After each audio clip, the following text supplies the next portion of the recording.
Welcome to the Psychedelic Paradigm Shift, where we explore the frontiers of psychedelic science. Journey with us as we interview leading experts, pioneering researchers, and courageous spiritual warriors whose lives have been transformed by the power of psychedelic medicine.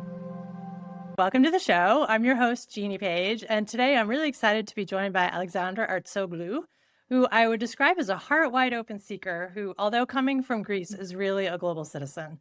Alex is a psychedelic integration and transformational life coach who helps fellow seekers turn peak experiences into a grounded, sustainable way of living. She's got a background in psychology, yoga, somatics, and with a decade of global retreat work, she uses all of that trauma-informed coaching and real-world action to help visionaries build lives that feel aligned, purposeful, and truly live. Welcome, Alex.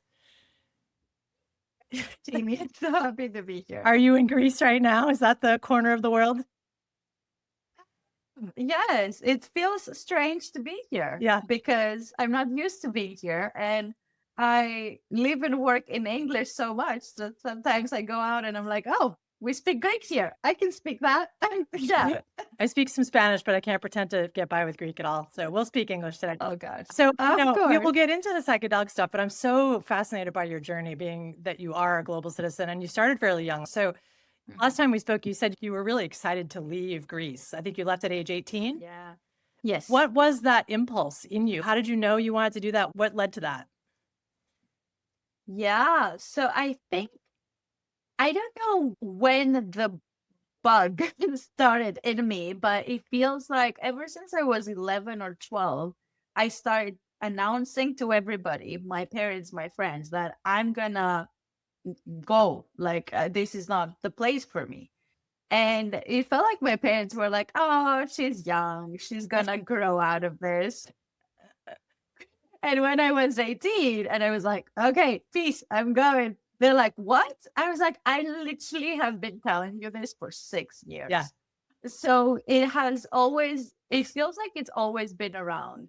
Now, I don't know. It's probably a mixture of some childhood trauma that is like, I don't want to be part of this group, which has nothing to do with Greece, but more with my family environment. But also, so that could be like the shadow of escapism. But there's also the light of it, which is I've actually wanted more. And this country is great from my experience, because people will have different experiences.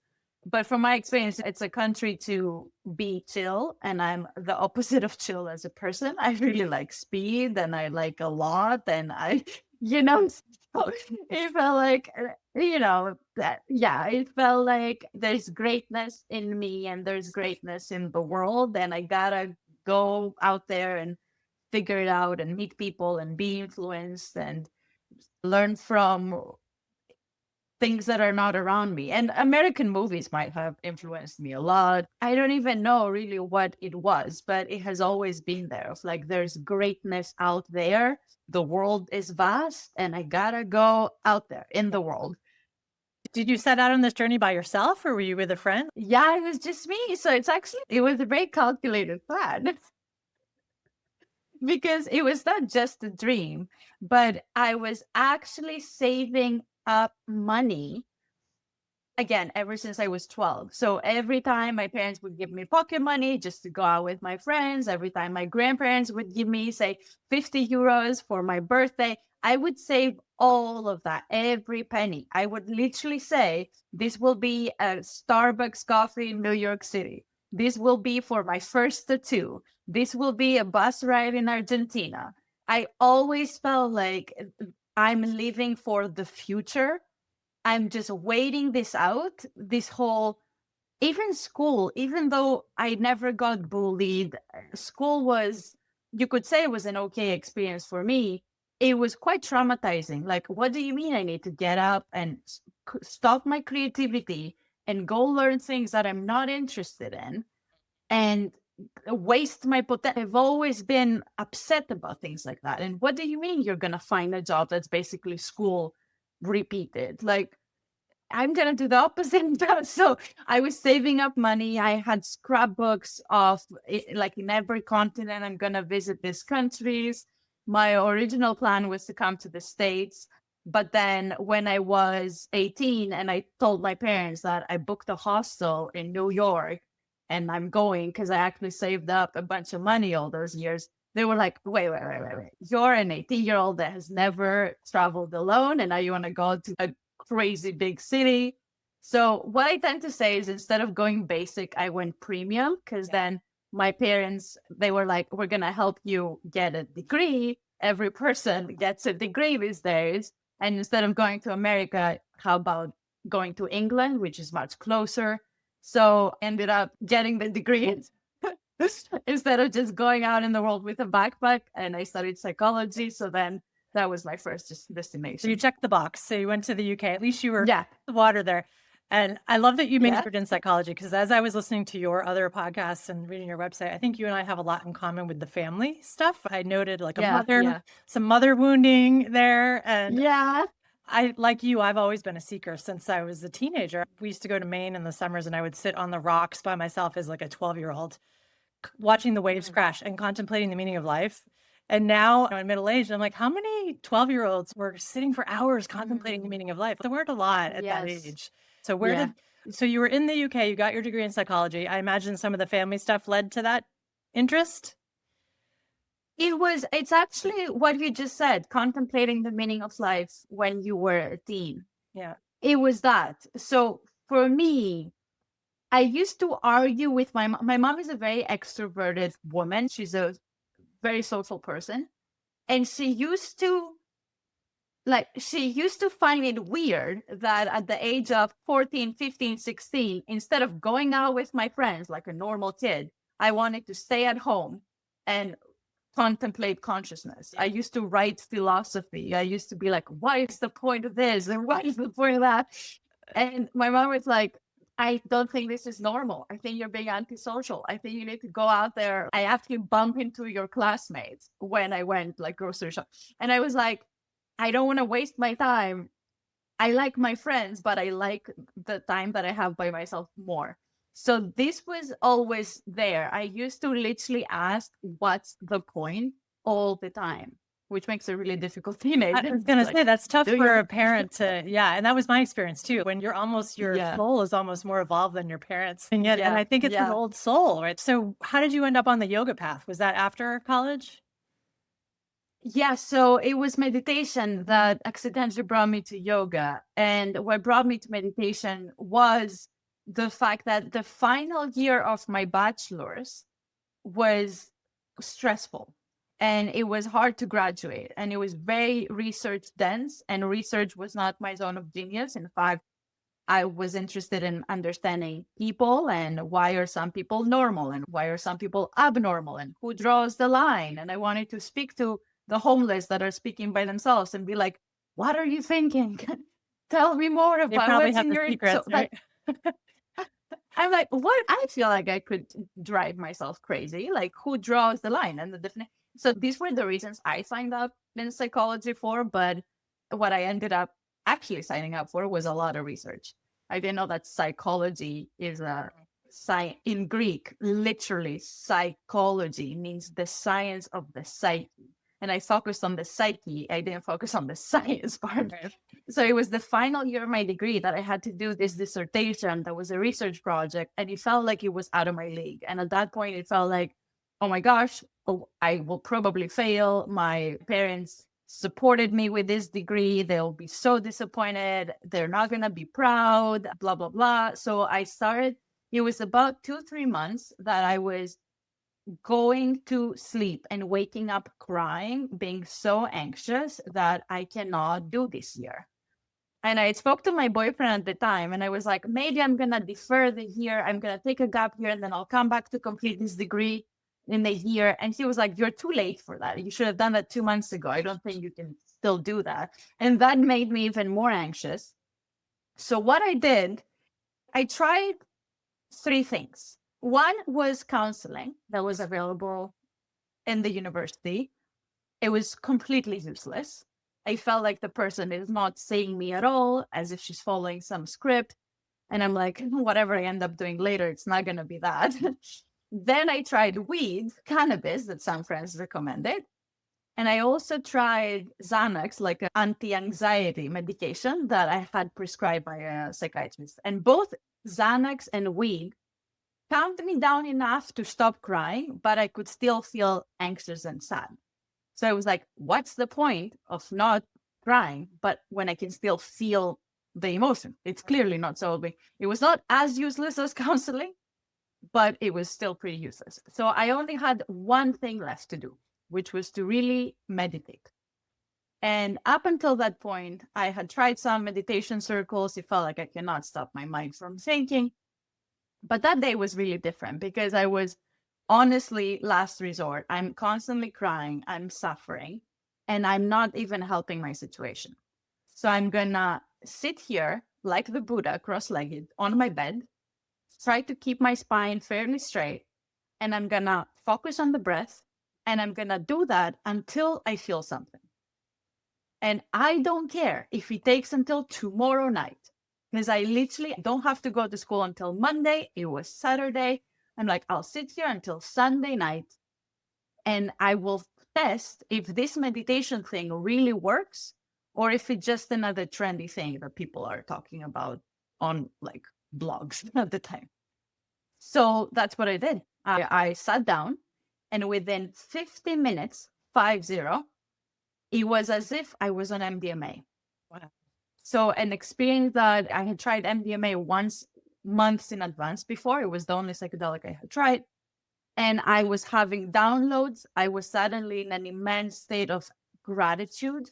My thoughts disappeared. All for the first time, what happened is that for the first time, I entered the present moment, which I never experienced before. There was no future. There was no past.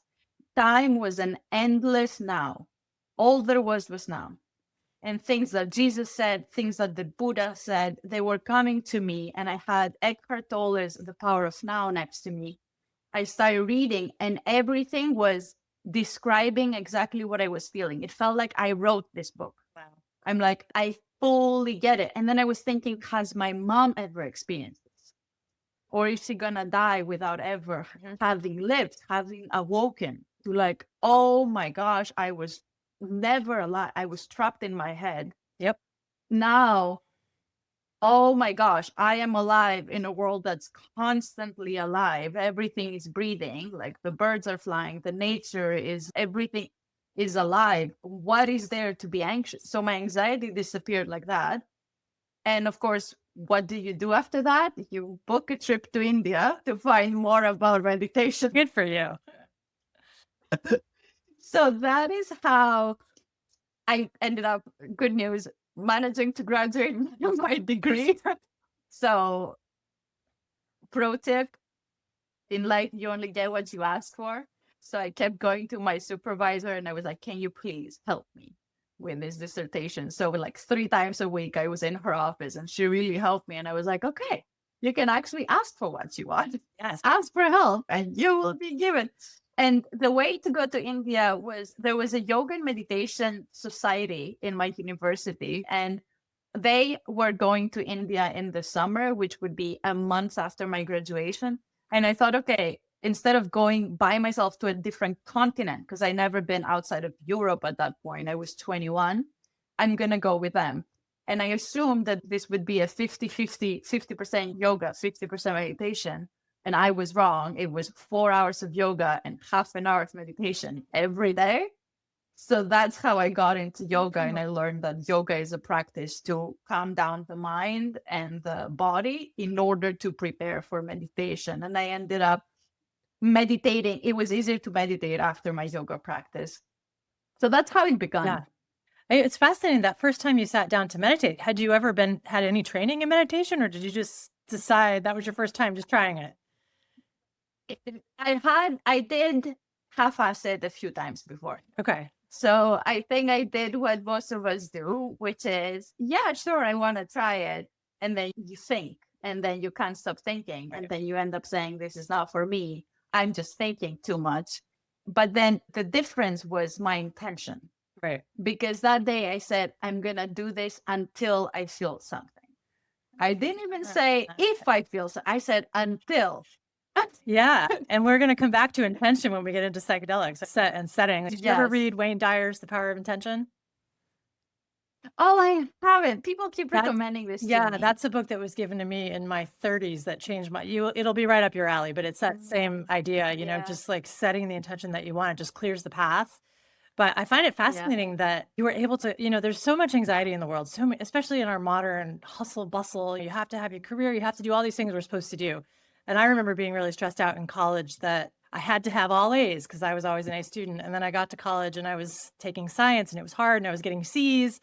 And I was like you crying. I was calling home crying. And that's a whole other story. But I ended up, and this was like a decade before I discovered yoga. But fast forward to discovering yoga, I had also gone down the pharmaceutical route, as people do. And I realized these things are helping like on a surface level, the medications, but I knew they were only treating the symptoms, not what was underneath. I had enough innate wisdom to know there was something else. So for me, it was the yoga practice first that I discovered, really out of a place of desperation, out of a broken heart. And that first, like, wow, I'm in the moment. Like when I am having to focus on balancing in a handstand, I have to be in the moment. And oh gosh, yes. Of course, in the West, so much of it is focused on exercise, which has always driven me crazy about yoga because that's a happy side effect, right? But it is, like you said, people don't realize that the physical practice of yoga is a preparation for meditation.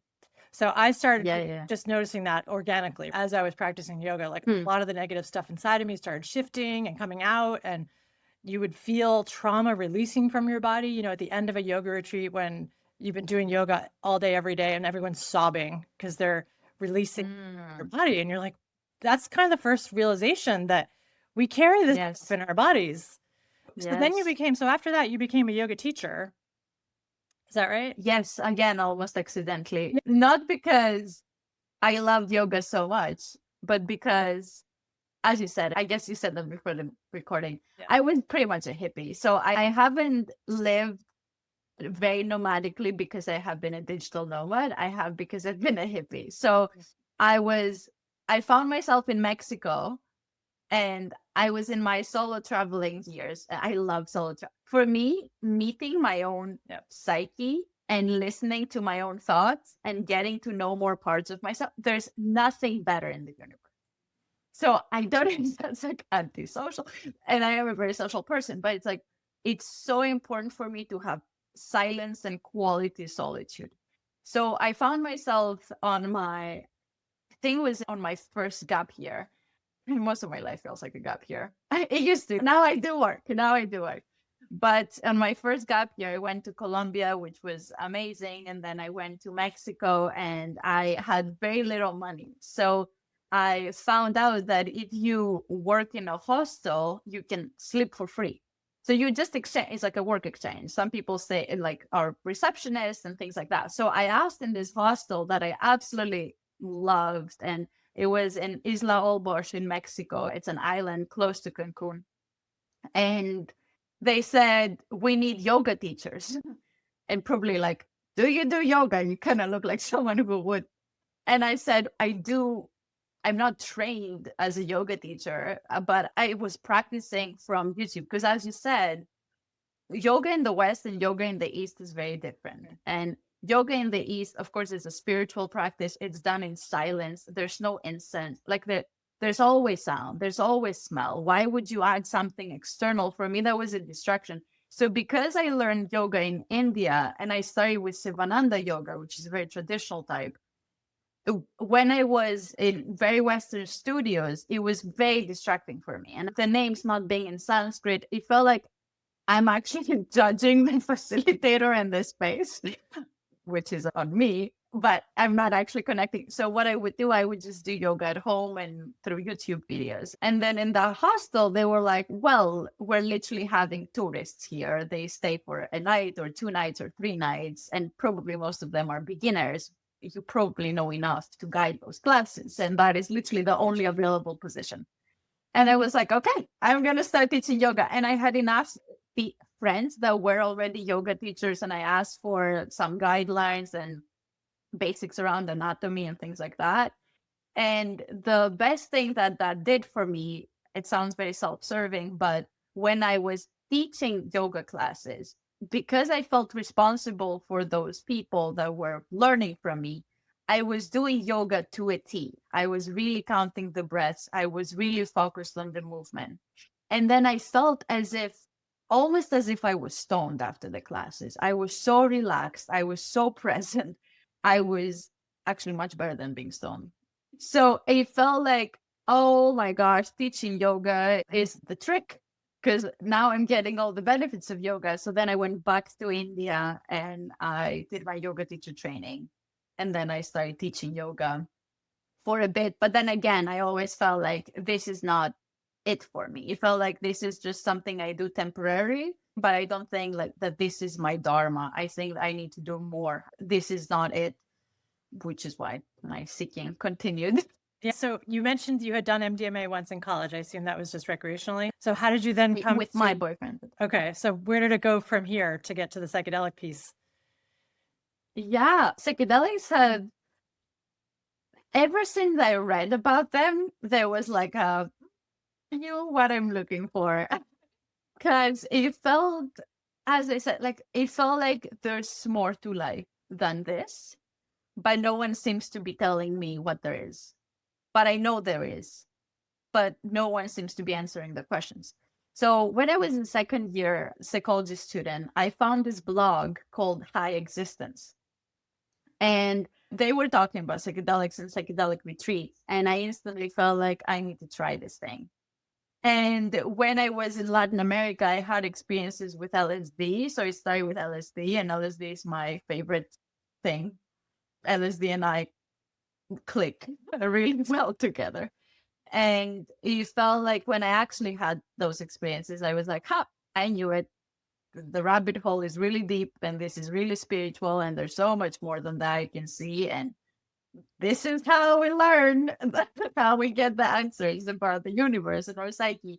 So even though I had recreational experiences with my friends before I knew about intention and set and setting, I was always the one. First of all, I was the one who would have the substances, because I would not just take them by myself. I was like, no, we'll take it on that day when we're going to go to the park and we're all going to sit around in a circle and we're going to say, what are we here to work on today? I was literally that person before knowing about any of this. Because I used to think that we don't know if this is a good substance or not. Back then, I didn't know about neuroplasticity and the good things that psychedelics do on the brain. And we also didn't know the person who provided this. And we don't know if anything is going to go wrong. So I was calling it our investing brain cells. Might as well make this worth it. Might as well make this count. So it was always like, okay, what are we here to explore? What are we here to discuss? But of course, we would also just have a lot of fun and laugh. and yeah. So was there a pivotal moment with LSD where you just had a life-changing healing experience? I think all of it collectively. Ayahuasca was really big for my journey. When the time came for me to feel like, okay, I'm ready for that medicine, ayahuasca was definitely very important too. It felt like, okay, now I understand where we come from, why we call the trees our ancestors, why the hippies have always preferred to walk barefoot, because you're connected to the earth and the earth is what you're made of. So I had insanely beautiful and positive and meaningful experience on ayahuasca. And then all of it collectively, to me, like, I don't know, it's hard to pinpoint to one experience and say this is what did it. But all of it felt like I don't know who I would be without psychedelics and without meditation in my life and without constantly traveling and meeting epic humans. All of it led to like the puzzle piece. It's hard to say that was the day that changed everything. In fact, for me to now be in the psychedelic space, it took years and years. When I was like, okay, I need a normal job. And I started looking for normal jobs on LinkedIn, actually. And I was applying for jobs and getting rejected, but every rejection was getting me closer to something, because I was like, oh, now I found this better job. And I applied for that and then got rejected. Now I found this actually even. So I was excited that there's things that I kind of like. And there was one day that my husband asked me, because he was so sick and tired of me applying for jobs and not knowing what I want. And he was like, what do you want? And I was like, to self-actualize and help others self-actualize. And psychedelic assisted therapy is the way. And when I said that, it was like, oh, I know exactly what to do. I'm going to go get a master's, or I'm going to go get qualified. Like, how can I be in the psychedelic space? How can I develop? Like, now I understand how psychology, psychotherapy can work. And then one thing led to another. I did my training as a psychedelic coach. Then I realized you really need to be trauma informed and somatics informed in order to do this work. Then I got my training in compassion inquiry. So every step led to the next step. But it took a lot of time in between of me to understand myself and then see what I want. Like I said that I set out on this path. Actually, when I graduated my psychology degree, I said to my mom, I'm going to be on as many gap years as it takes until I figure out my purpose. And I have. And there was 3 questions that I had. What's the point? Who am I? And what's my purpose? And I've answered all 3. Now, these may evolve over time as we are on the journey, but I'm really grateful that I've spent my 20s doing that. I was obsessed. I'm like, there's nothing I'd rather do. Like, why are you all being distracted? There's important questions to ask here and to find the answers to. So it was a various personal development workshops around happiness, around changing my belief systems in order to be happy, meditation, more yoga, various things that I've done in order to bring the puzzle together. Yeah. So your world is exactly the world that I fit into. And I've had a very similar path, and it just makes sense, right? So much of it. And I love being in the yoga world because I do find a lot of people that cross over with psychedelics. So there's resonance there, there's understanding. But all the other people that I've known outside of that world that think I'm crazy, or, I've had to lose a lot of friends over the years. And so I'm curious to you, I think you and I talked about this a little bit when we first met, but has your family been supportive of this path? First of all. It's an interesting question because it's not like I asked. Of course. It was, they never understood. I don't think that to this day they understand. And that might have to do with consciousness, because I think every generation is more conscious than the previous one. And it makes sense, as if the system gets better, like the software gets upgraded to the better version in a way. Yep. My parents have always wanted me to live a very simple life, to be in my home country, to have 9 to 5, to be a talk therapist, and to, only go trips abroad. And I was like, that's missing the exact point. In fact, I told them, your definition of success is my definition of failure. Yeah. And it's, even though, like, when I said I'll go to India, my parents were like, why? When I said I'll go to Colombia, my parents, and I know you have a love for Colombia too. Yeah. They're like, why? Like, you're going to third world countries. Our country is better than that. I was like, I know people who say they've never left their country. Exactly. So one of the things that I've learned is, don't take advice from people who are not going where you're going in life, because they'll just give you advice based on where they want it to go. And we all have different definitions of success and happiness. And my KPIs are around happiness. Did I find my purpose at this time? They're really different. So when I said I'll go to India again, they're like, oh, why? So they never understood, but they have been supportive nonetheless. So even financially, if I needed last minute flights for something, they were like, we just want you to be safe. Yeah. So I'm really grateful for that I was delivered in this lifetime, parents and connection, literally everything, in order to become who I am.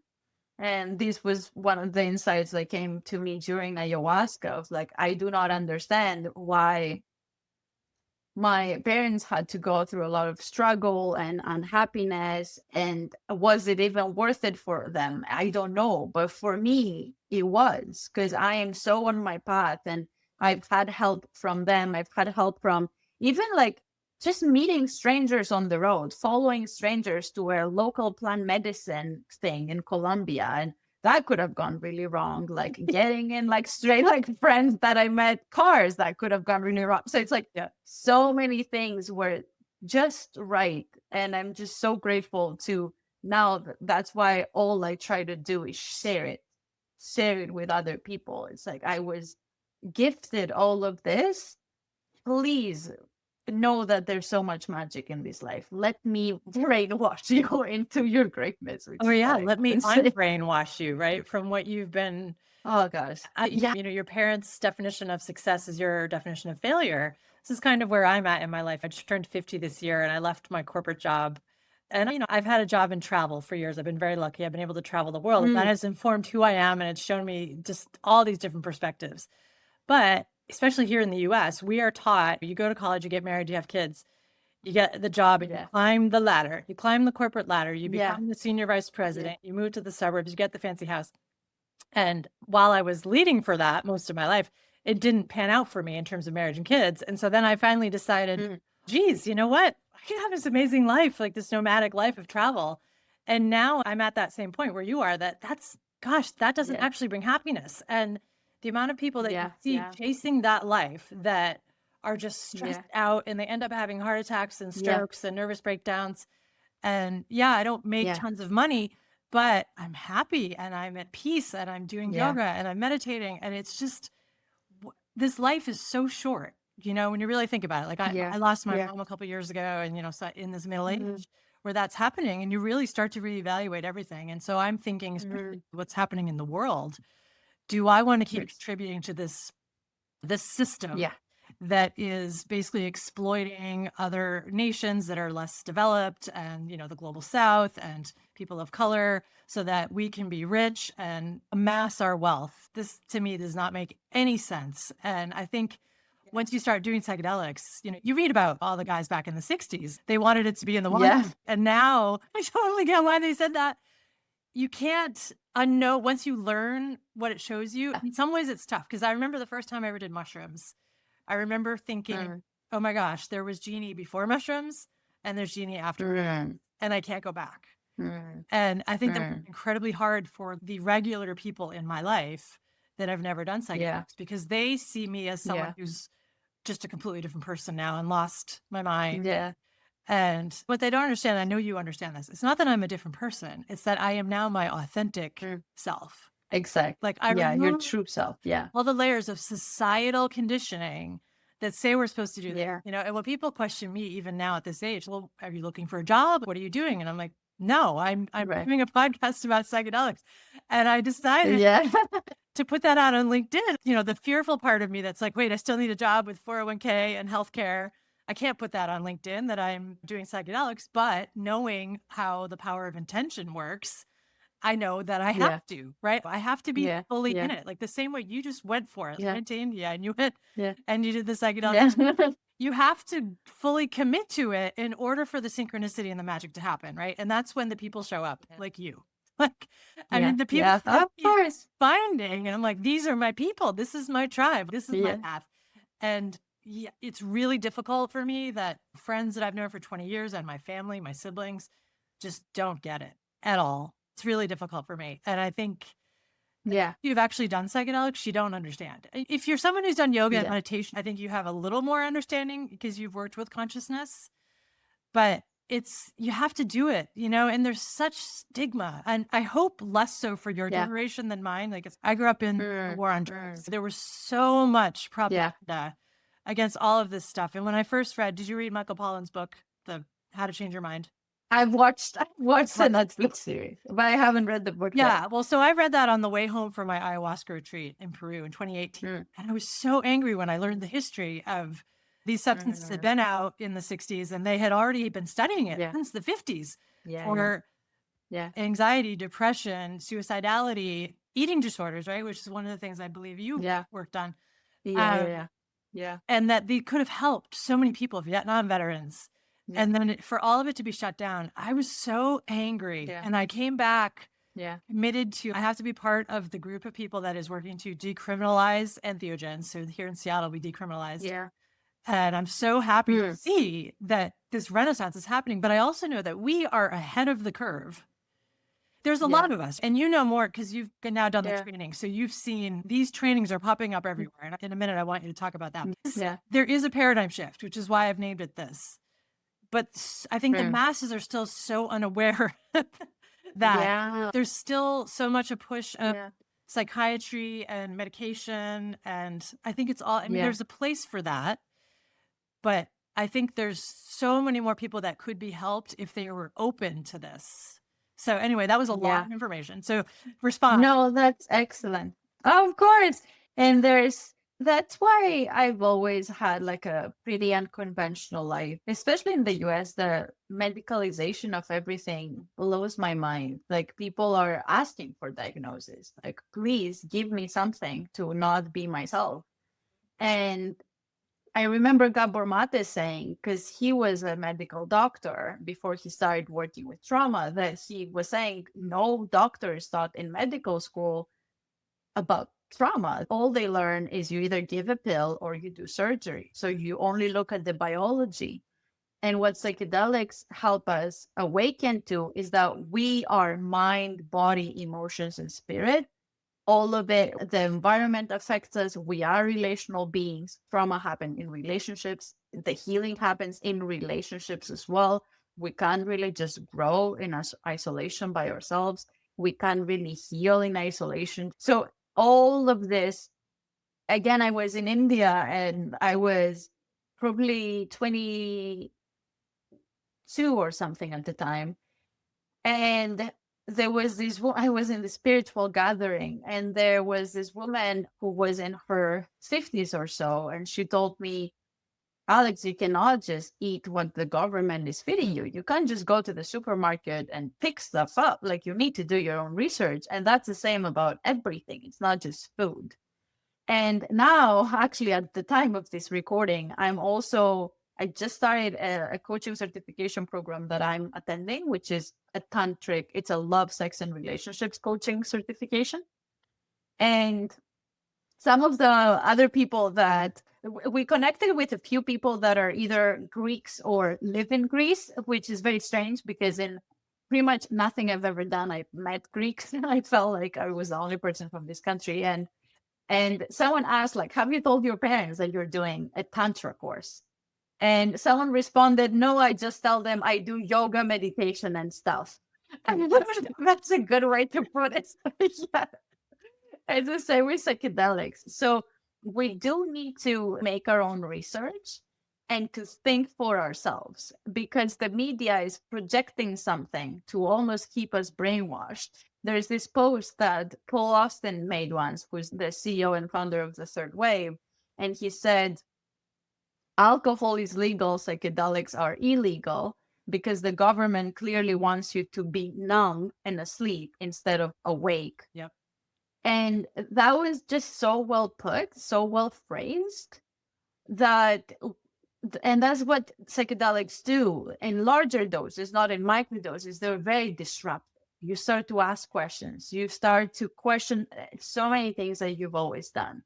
And of course, it's really difficult to be around people that are not on this path, that are not having these conversations, because not everyone is going to self-actualize in this lifetime. And those who do, some find the journey later, some earlier. Everyone has their own timing.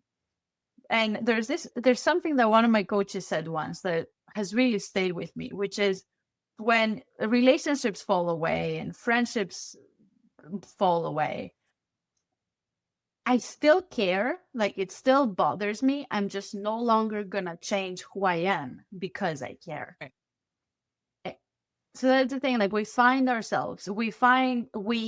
said who we're not, and we realize, oh my gosh, this is who I've always been, and I'm actually really liking it. Not even legal, because we've also been taught to hate our bodies and not like our image and constantly being on restrictive diets and not enjoy life. And it's like, oh my gosh, like, it's a whole different version of life. I want more of that. Yeah.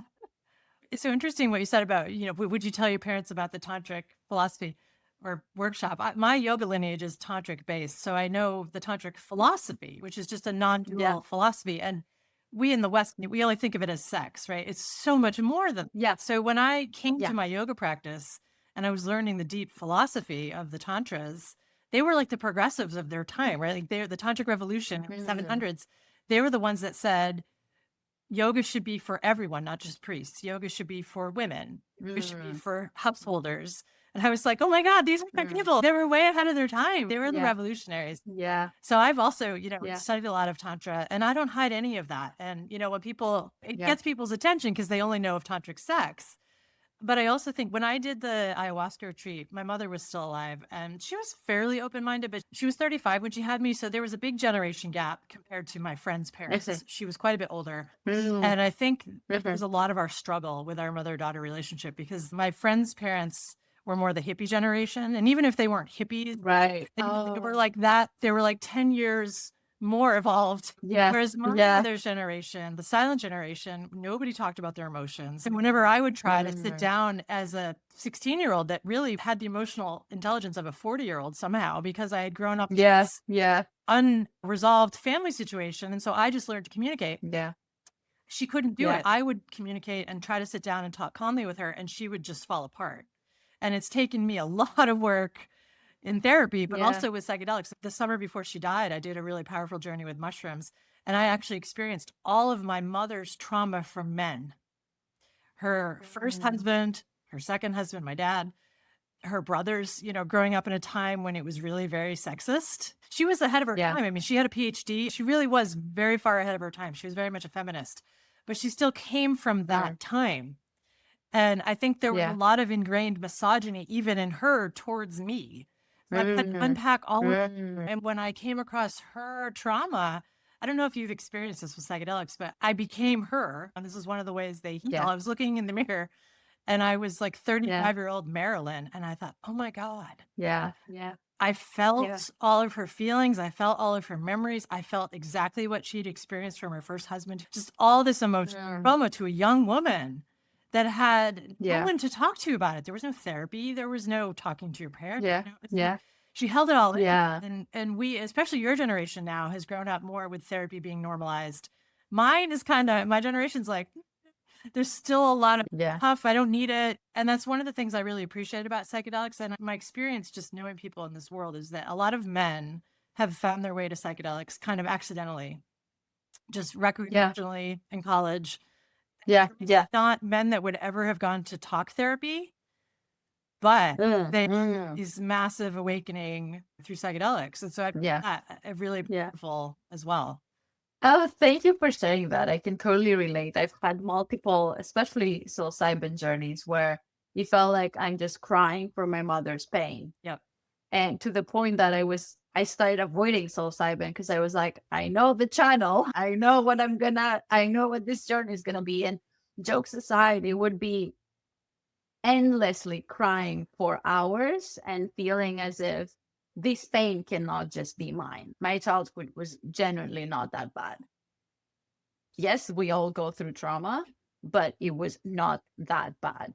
So this is not just mine. And that's what we do. Those of us who work with psychedelics, especially more intentionally, and we know how trauma works, how healing works, which is you don't necessarily identify with the pain, but you're still the observer and you're holding the pain and you can hold your own pain. And in fact, this is the greatest power we have, to hold our own pain and not identify with it.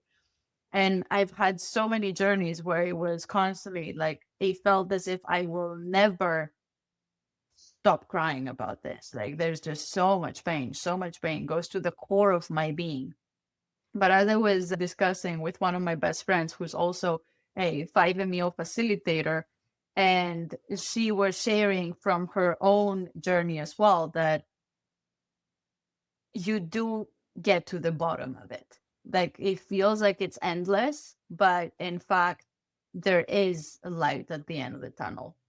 And this is what I'm learning now. The deeper I go into somatic healing, and also because we cannot just heal through talk therapy, because we're not just our minds. In the West, we are generally programmed and educated to constantly operate in our mind. Literally, yeah. As soon as I drank ayahuasca, one of the first things I came up with for me was that, oh my gosh, I've put a lid on. And from the neck down, I'm so disconnected and I'm so afraid of what will come up. like emotionally, physically, it felt like I would purge in every way and it would be chaos and no one would hold it because it was decades of like holding it all down.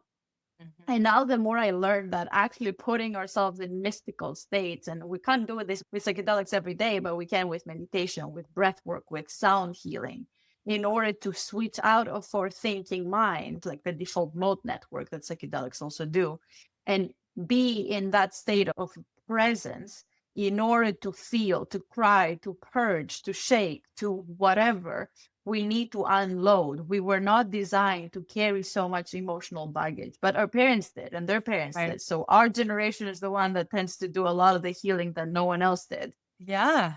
So it's part of the package. I resonated so much with all throughout your podcast about you talking about the importance of feeling and not shying away from feeling. 'Cause it seems so obvious, but yeah, we've been taught not to feel, especially boys, little boys. And I know hopefully this is becoming less and less true. But I think one of the reasons there's been conflict in my family, I'm the only girl of a family of two other brothers, and they're pretty feeling guys. But I know that generation of men was also taught not to feel. My father definitely, like whenever I try to get him to open up, that just pushes him further away. And it makes me so sad because now that I've done that work and I know the freedom that comes from expressing and feeling and getting it out and the true healing, I want other people to have that healing. But they have to be ready for it. And so it's been the biggest challenge in life is like having these tools that can help people and having people be open to them. But, I wanted to share about that experience I had with my mom. The next day after that journey, it was such a powerful journey. She and I connected in that journey. I was so certain that she was going to wake up the next day and say, Jeannie, I get it. I get it. Because it was definitely a communing, right? And the next day I texted her and she said, I don't know why, but I couldn't sleep at all last night. I was awake all night long. And I said, I think you know why. She did not know consciously, but on some level. And after that experience, she was a different woman. I saw a lightness in her that I'd never seen my whole life. And here's the craziest part. 3 months later, she died unexpectedly. Wow. And she was sick with cancer, but that's not what killed her. She was actually doing really well with the cancer that we knew she had. And this other cancer came out of nowhere.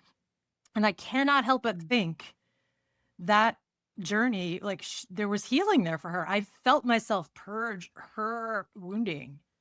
And our relationship, when she died, I spent 9 days with her in the hospital. And it was the most sacred time of my life with her. And even though we'd had this challenged relationship, it was 9 days of sacred beauty. We were good at that point, and we never even had to talk about it. But it's powerful stuff. And I've said this before, it's like peeling an onion. Yeah. Every time you do a journey, there's another layer. And like you've said, the different medicines. For sure. Yeah. So tell me, you did the training with the Third Wave, which I believe has changed its name now. And it's called, Psychedelic Coaching Institute. Okay. It's still under the Third Wave, but I guess it's its own entity now. Yeah. So what was that training like? It's good. It's really good. I'm actually speaking on a career fair that they offer 2 weeks from now, where we speak from the being a psychedelic practitioner perspective. So it's 3 months of research. I think now they changed it a little bit because I was interning for them as well last year. So you basically learn the history of psychedelics and the uses of psychedelics and how to use different psychedelics for different things. It's not a clinical program. It's designed for coaches that it's for the betterment of the well. Yeah. And that's something that I'm quite passionate about because I used to say that the opposite of happiness is not depression, it's not sadness, it's boredom. Because boredom is kind of like a disease of like your excitement is sucked out of you and you want to do nothing and you're bored and you're wasting time, which is wasting your life, which there's so many beautiful things to do in every minute. And that's something that I know that, of course, from a research standpoint, we do a lot of research these days to prove that psychedelics help with the improvement of mental health issues. I think there's in the future, hopefully, there's going to be a lot of space for psychedelics to take someone from just missing out on that zest for life or not having motivation or being bored or feeling like, I'm okay, but I know there's more for me and I know it can get better from here. So it's not necessarily to take someone from -8 to 0, but to take them from +3 to +10. So this is what the Third Wave program is about, the Psychedelic Coaching Institute. And there's an in-person experiential part of the training in Costa Rica, right in the middle, like halfway through the program. And then there's quite a lot of practice as well. So it's the best. Honestly, there's a lot of information. It personally gave me a lot of confidence as a practitioner how to guide a preparation and microdosing sessions in particular. Integration is something that I've went on a big rabbit hole for the last 3 years and it developed much further. Integration is my biggest passion in this life. One of my biggest passions, because I have a few.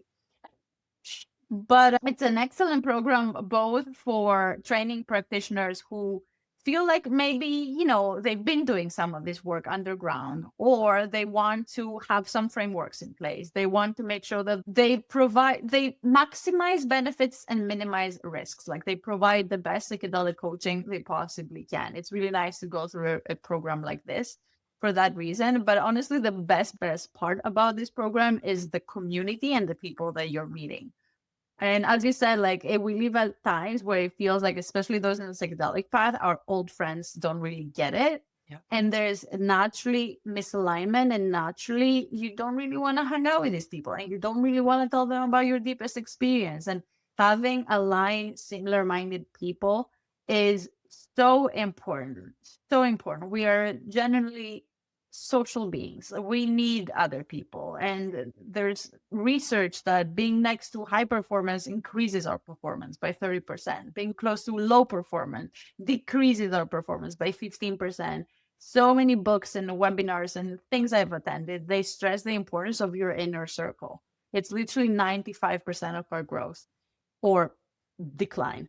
So the biggest thing that this program gave me is some of my now best friends and business partners. And I cannot stress this enough. I know that there's people that I can call my brothers and sisters and they get it. And I'd love to live around them. I'd love for us to be hanging out all the time. I'd love for us to be going to Burning Man together every year.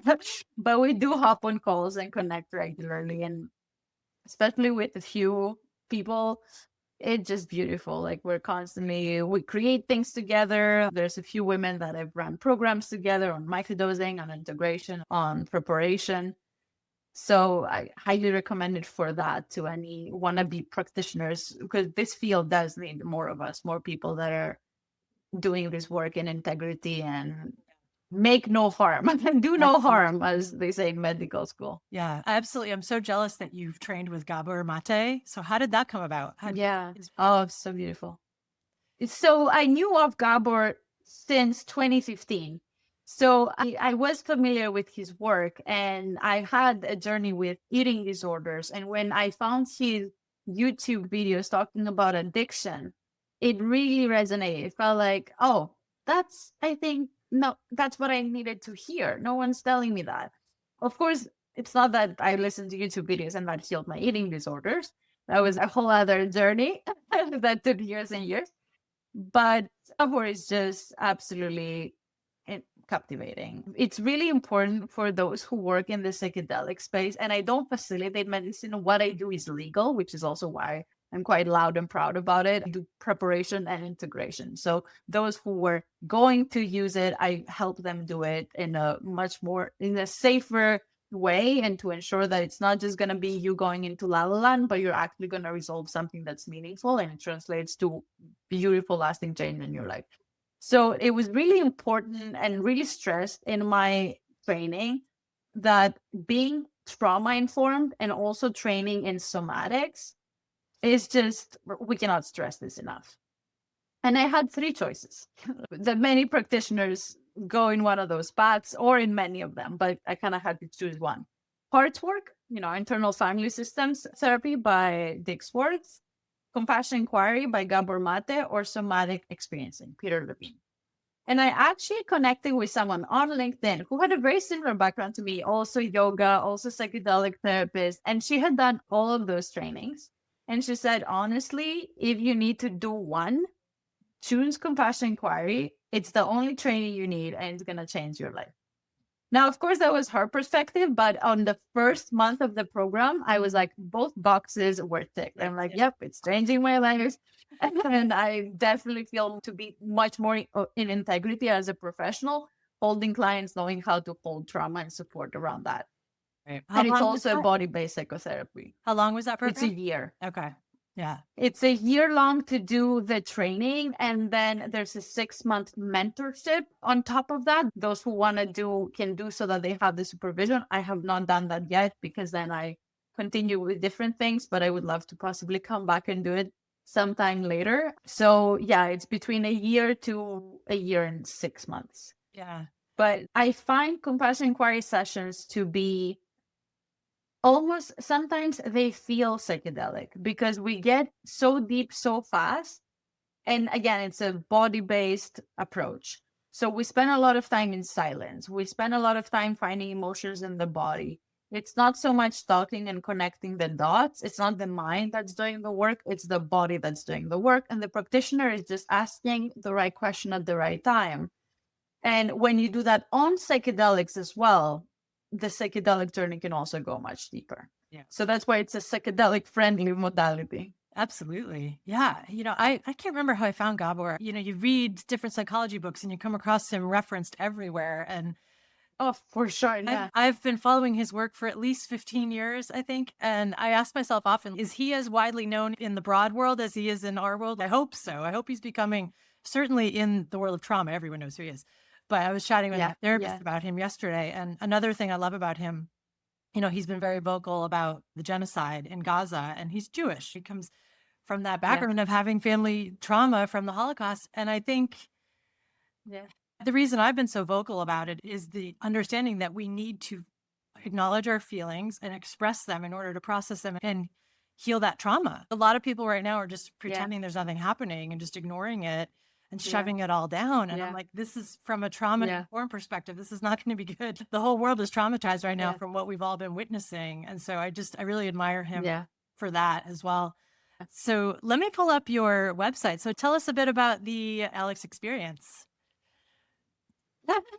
So the full name comes from the very fact that everything I coach on is things that I have experienced. For me, lived experience has been a very, very important value in my life. I'm not just gonna become a professional by studying things and researching things and reading books. It's just not my style. I was like, I'm gonna go to the countries, I'm gonna learn the languages, I'm gonna train in the modalities, I'm gonna practice them for long enough to see if they work.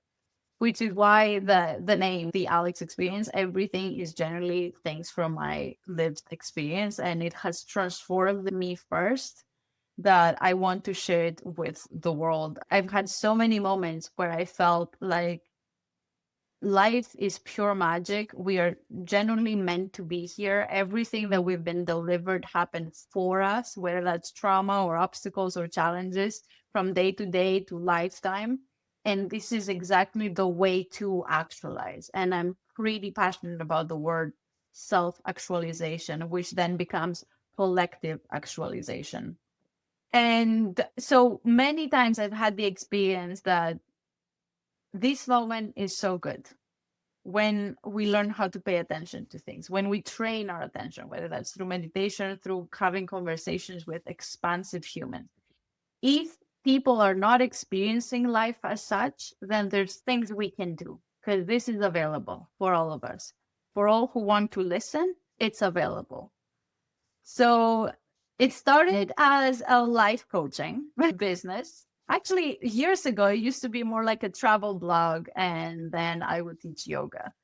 And then it was really in 2023 that I started coaching people at the same time that I also did my psychedelic coach training. And then very soon after that, I wanted to double down on integration because that is what led me to many experiences in my life. There was a point where I didn't just want to collect expansive experiences and have what I call a pattern interrupt. Like you go to a retreat, whether that's a meditation retreat, a plant medicine retreat, and it feels like, oh my gosh, this is the real me. I know exactly what I need to do. I know exactly where I want to go. Sometimes we have that. Other times we have different experiences, right? But so many times with different psychedelics, but also with personal development retreats, I was like, can I please have that all the time? How can I make this last? I just want to make this last. We do say that the medicine is within you, but so often we don't believe it because we keep trying to find more medicine not within us. So I was so sure that actually we've experienced these states of thinking and being. We must be able to tap back in. So this whole quest of how can I make this last has led me to integration. I feel like it's kind of like stage one seeker of course, like seeking the extraordinary experience, seeking the peak experience.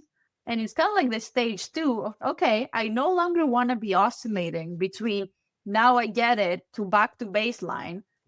Life feels great to here's back to my old normal and I'm contracted again and I'm scattered and I'm disconnected and I'm overwhelmed. It's like, how about you learn to integrate so that you don't fall back? How about you don't drop the ball every time that you need hand holding the most? Because so many retreats come with an amazing peak experience, some with also amazing preparation. But what happens after? Like, that is the most important time when we've cultivated the seeds. Our brain, our body, our heart are such a fertile ground to continue watering the seeds.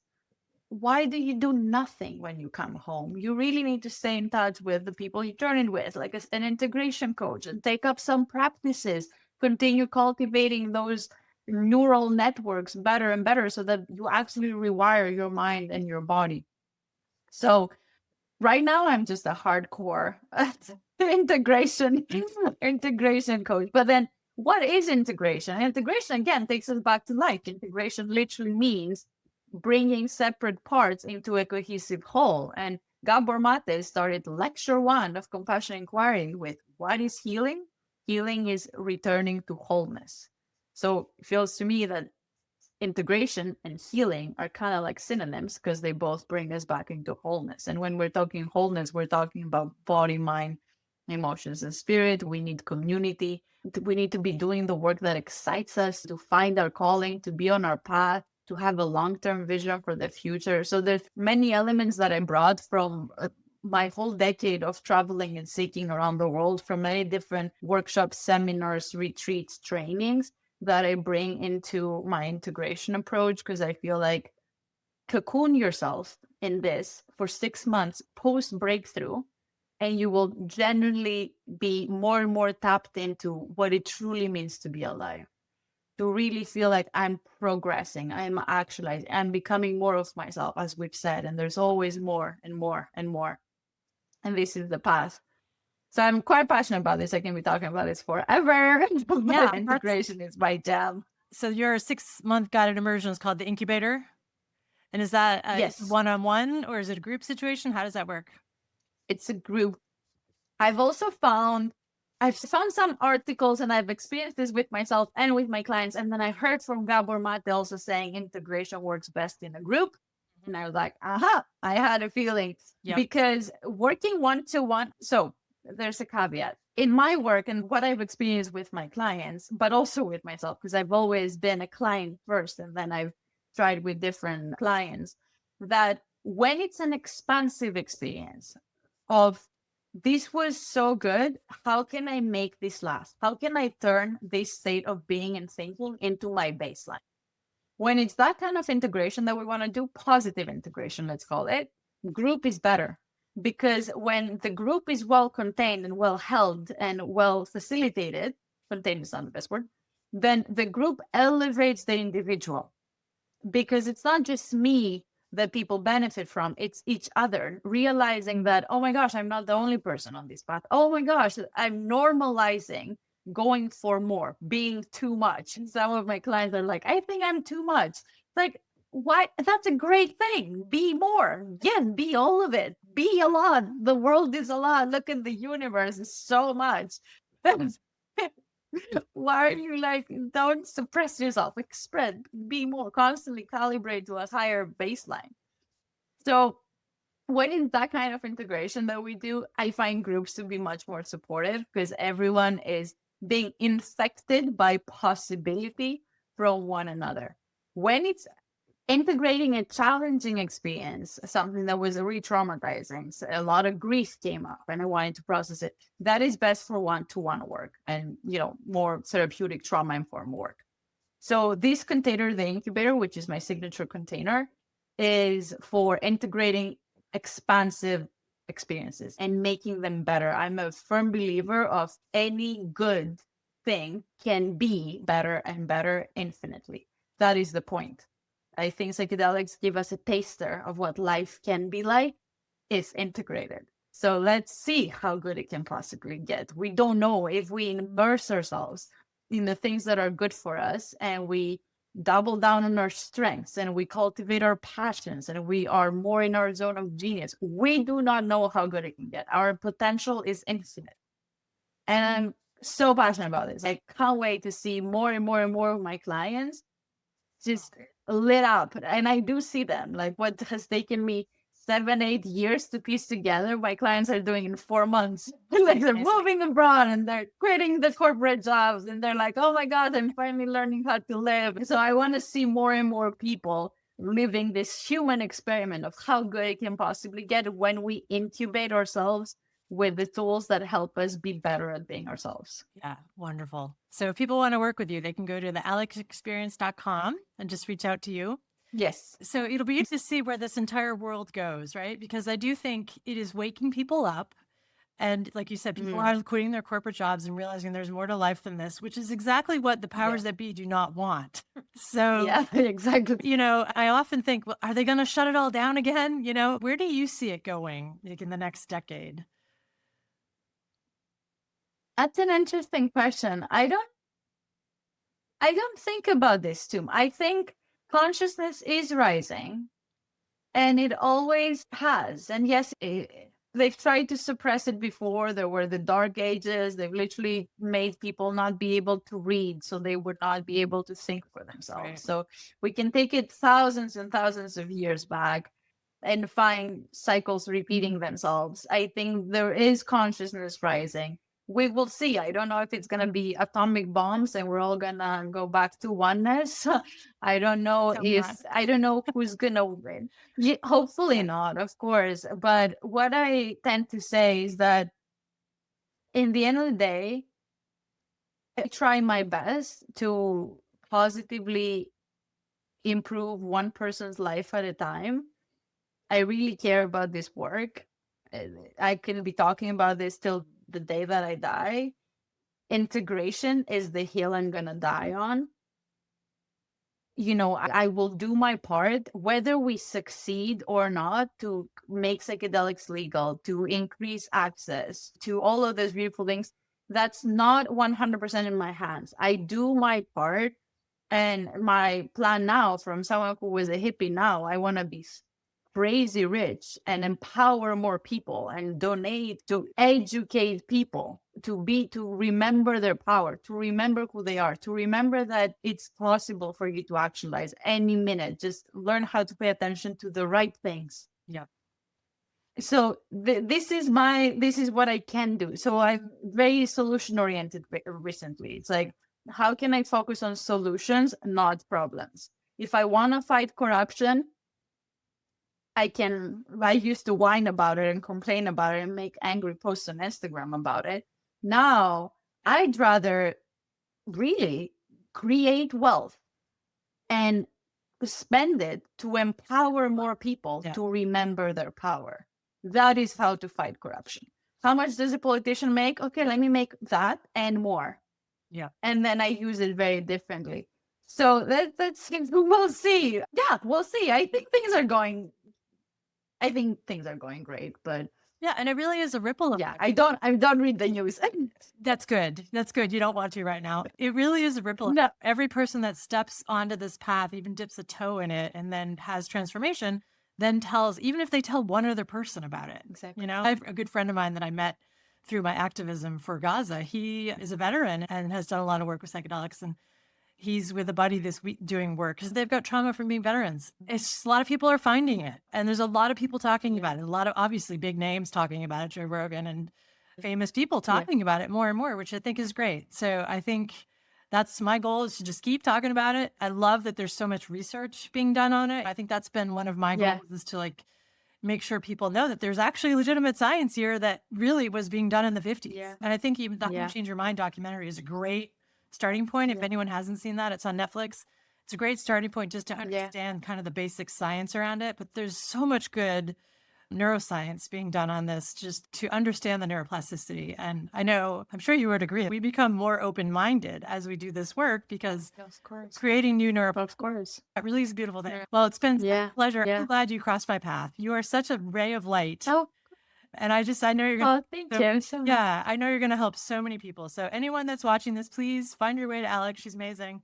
If you know of anyone else that would like to be on, please have them come my way. I want to interview everyone that's had life-changing experiences, coaches, but also people working on the research side, policy side. And so you and I are going to cross paths at some point in Colombia or somewhere. I hope we can... That'd be amazing. Together and maybe do some psychedelics together. That'd be amazing. Such a pleasure to chat. Thank you so much for coming on. Great. Oh, thank you, Jeannie. I really enjoyed this. It's such a pleasure and an honor. Thank you so much. When I saw your podcast on LinkedIn, I'm like, that's a really cool podcast name. I want to talk to this woman. So it's such a pleasure to connect. It's such a gift to meet people. It's such a crazy miracle. It's like, how do we even meet each other? I know. So I'm just so grateful. Yeah. All right.